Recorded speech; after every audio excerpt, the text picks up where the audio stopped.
দর্শক, আজকে আপনাদের সামনে উপস্থিত হয়েছি দেশের জনপ্রিয় একজন নাট্য অভিনেতা রাশেদ সীমান্তকে নিয়ে। আর রাশেদ সীমান্ত, আপনি এবার গ্রামে ঈদ কাটালেন, এই গ্রামে ঈদটা আপনার কেমন কাটলো? আসলে আমার কাছে বাংলাদেশ বলতেই হচ্ছে বাংলাদেশের গ্রাম অঞ্চল সবকিছু। ঈদ কাটাই নাই, ঈদের 2 দিন পরে আসছি, বাট আলহামদুলিল্লাহ ভালো লাগছে। রাশেদ ভাই, আপনার এই ঈদে দুটি জনপ্রিয় নাটক আমরা দেখলাম, জনপ্রিয়তা পেয়েছে। একটি হচ্ছে বইয়ের বদনাম, আরেকটি হচ্ছে ঈদের যাত্রা বিরতি। এই যে বইয়ের বদনাম নাটকটি মোটামুটি ফেসবুকে আমরা দেখছি ভালো স্ক্রল হচ্ছিল, এই ব্যাপারে আপনি কি বলবেন?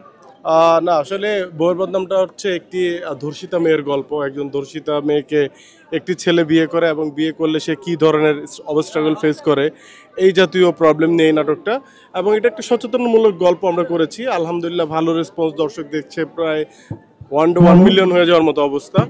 আলহামদুলিল্লাহ দর্শককে অনেক অনুরোধ, কৃতজ্ঞতা প্রকাশ করছি যে দর্শক নাটকটি দেখেছে। আপনি প্রায় জামালপুরে আসেন এবং কেন এখানে আসেন? এখানে আসলে মানুষের সঙ্গে আপনার সবাই আপনাকে নিয়ে উচ্ছ্বসিত, এই ব্যাপারটা আপনি কিভাবে এনজয় করেন? না, আসলে যারা নাটক দেখেন তারা তো পছন্দ করেন, আল্লাহ শুকরিয়া, আলহামদুলিল্লাহ। আর যেটা হয়েছে যে দেওয়ানগঞ্জ জামালপুর অঞ্চলের মানুষ অনেক ভালো। আমি আনন্দিত যে এইখানে আসতে পেরে, এবং এইখানকার মানুষের আতিথেয়তা, এখানকার মানুষের ভালোবাসা, সহজ সরলতা আমাকে মুগ্ধ করে। যে কারণে আমি যখন সময় সুযোগ পাই চেষ্টা করি যে ওনাদের ডাকে সাড়া দেওয়ার। জীবনের সব আয়োজন এখানে একসাথে। আমার লাইফ আল্লাহ যেভাবে সেট করে রাখছে সেভাবেই হবে। আমি যখন করেছি, ধরেন নাটক শুরু করেছি, তার আগে আমি একটা টেলিভিশনের হেড অফ মার্কেটিং ছিলাম।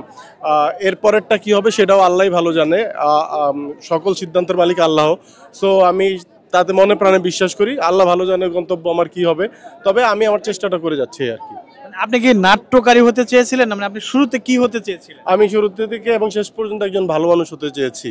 আমি পারছি কিনা আমি জানি না। আর প্রফেশনের বিষয়টা কখনোই প্রি ডিসাইড ছিল না, হয়ে গেছে আলহামদুলিল্লাহ। এখন এই যে আপনি খেলেন, আপনাকে আমি প্রতিনিয়ত শর্ট ক্রিজ খেলাতেও দেখেছি, আজকেও আপনাকে দেখলাম, এই খেলাটাকে আপনি কিভাবে এনজয় করেন? না, খেলাধুলা হলো জীবনের অংশ এবং আমি খুব এনজয় করি। খেলাধুলা করলে মন মানসিকতা ভালো থাকে।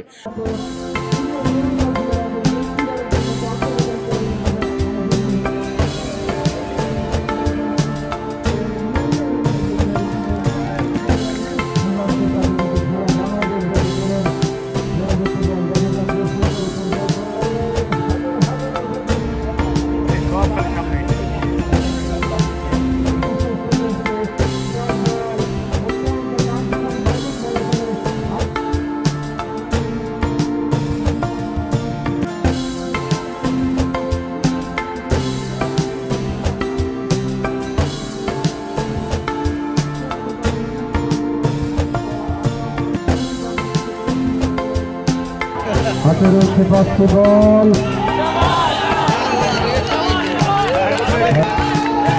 হাতে রয়েছে